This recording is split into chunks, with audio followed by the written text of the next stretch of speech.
ես կարող եմ գնալ շատ ձայն հավաքել եւ իշխանությունը ստիպված կգնա, այսինքն կհաշվի ձայները, կասի վայ ներողություն ես գնացի, դες բան կարող է լինել այստեղ։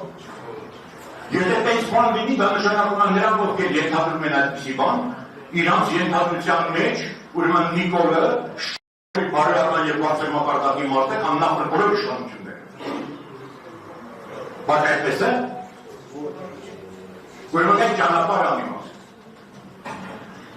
Ասում են լավ, կգնանք շատ ձայն հավաքենք, հետո կսարքենք 96 թիվ։ 96 թիվը դեպելա դուք շատ ձայն հավաքեք, էդ էլ է պրոբլեմ։ Հետո կարողացեք 96 թիվ ստանալ, հետո կարողացեք 96 թվի 96 այուս անել, իշխանություն վերցնել։ Դա էլ է պրոբլեմ։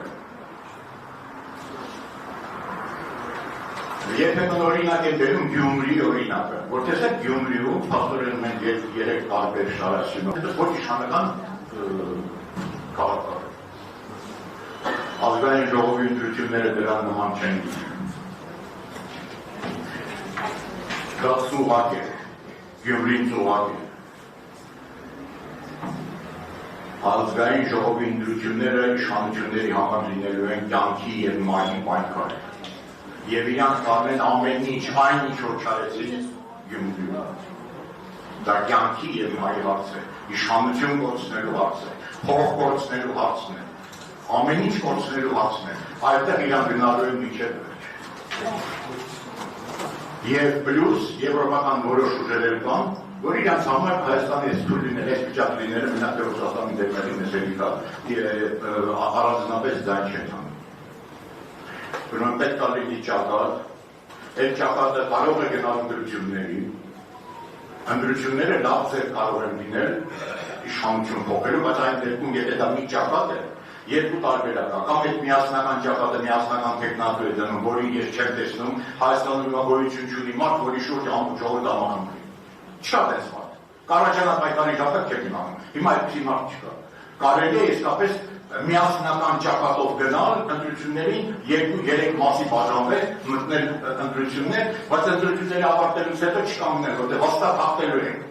Մինչև վերջ գնալ եւ իշխանությունը վերցնել։ Առանց դրա Հայաստանը վերանում։ Ես դրա համար առաջարկում եմ, որ մեր նորընտիր ղեկավարությունը կուսակցության նախապատրաստի, նախագիծ փաստաթղթի, թե ինչի շուրջն են համախմբում մյուսներին բոլորին, փորձ անի իր ջանքերը թափի այդ միությունը ստեղծելու առաջկա։ Բայց քաղաքական ուժերը Հայաստանի բնակչության 10%-ն են կառավարում։ Մեն ասած ամբողջ ժողովուրդը շփոթված վիճակում։ Եթե դու ազնիվ, անկեղծ ժողովրդին ճանապարհ ես ցույց տալիս, համոզված եմ, որ ժողովուրդը դեռ